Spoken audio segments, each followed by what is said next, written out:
Assalamualaikum warahmatullahi wabarakatuh. Perkenalkan, nama saya Nurasi Kendrindiani. Saya dari kelas 4A. NIM saya H201600427, Prodi Teknologi Rekayasa Perangkat Lunak.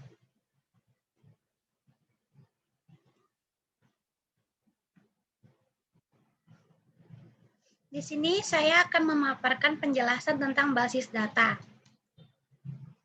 Perancangan basis data merupakan salah satu bagian dalam rekayasa lunak. Perancangan basis data secara detail dipelajari dalam mata kuliah atau buku yang lain, atau yang lebih fokus pada basis data. Pengertian basis data. Sistem basis data adalah sistem terkomputerisasi yang tujuan utamanya adalah memelihara data yang sudah diolah atau membuat informasi tersedia saat dibutuhkan. Pada intinya, basis data adalah media untuk menyimpan data agar mudah diakses dengan cepat. Implementasi tabel-tabel yang saling memiliki relasi seperti gambar di bawah ini.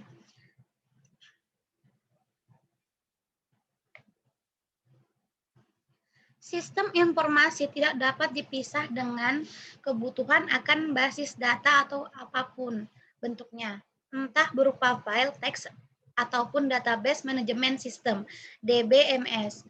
Kebutuhan basis data dalam sistem informasi meliputi memasukkan, menyimpan, dan mengambil data, membuat laporan berdasarkan data yang telah disimpan.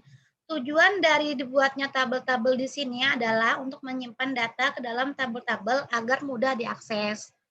Selanjutnya, DBMS. DBMS atau Data Management System atau dalam bahasa sering disebut sebagai sistem manajemen basis data atau adalah suatu sistem aplikasi yang digunakan untuk menyimpan, mengelola, dan menampilkan data. Suatu sistem aplikasi DBMS jika memenuhi persyaratan minimal sebagai berikut. 1. Menyediakan fasilitas untuk pengelola akses data. 2. Mampu menangani integritas data. 3. Mampu menangani akses data yang dilakukan secara. 4. Mampu menangani backup data. Karena pentingnya data bagi suatu organisasi atau perusahaan, maka hampir sebagian besar perusahaan memanfaatkan DBMS dalam mengelola data yang mereka miliki. DBMS mulai berkembang sejak tahun 1960-an. Kemudian di sekitar tahun 1970-an mulai berkembang teknologi relasional DBMS, yaitu DBMS yang berbasis relational model. Secara sederhana, relational model dapat dipahami sebagai suatu model yang memandang data sebagai sekumpulan tabel saling terkait. Pada tahun 1980, mulai berkembang Object Oriented DBMS, OODBMS. OODBMS berkembang seiring dengan perkembangan teknologi pemrograman berorientasi objek. Berikut adalah 4 macam DBMS versi komersial yang paling banyak digunakan di dunia saat ini, yaitu 1. Oracle, 2. Microsoft SQL Server, 3. IBM DB2, 4. Microsoft Access. Selanjutnya, 4.3 SQL. SQL atau Structure Query Language adalah bahasa yang digunakan untuk mengelola data RDBMS. SQL mulai berkembang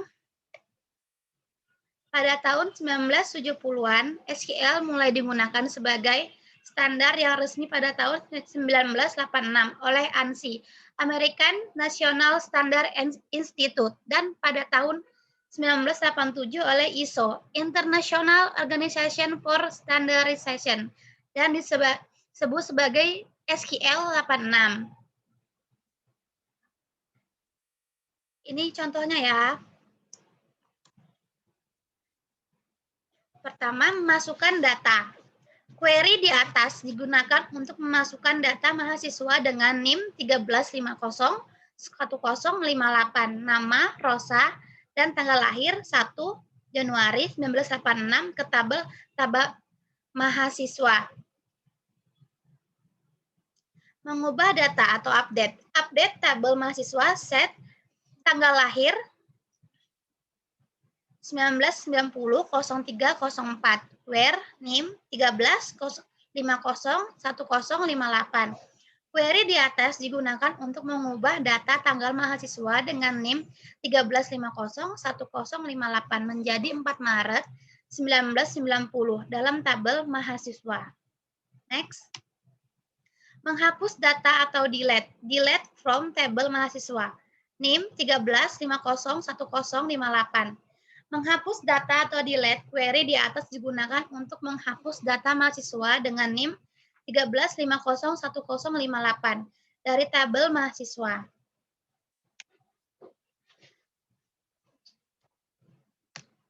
Terakhir, menampilkan data atau select. Select NIM, nama, from, table mahasiswa, where, NIM 13501058.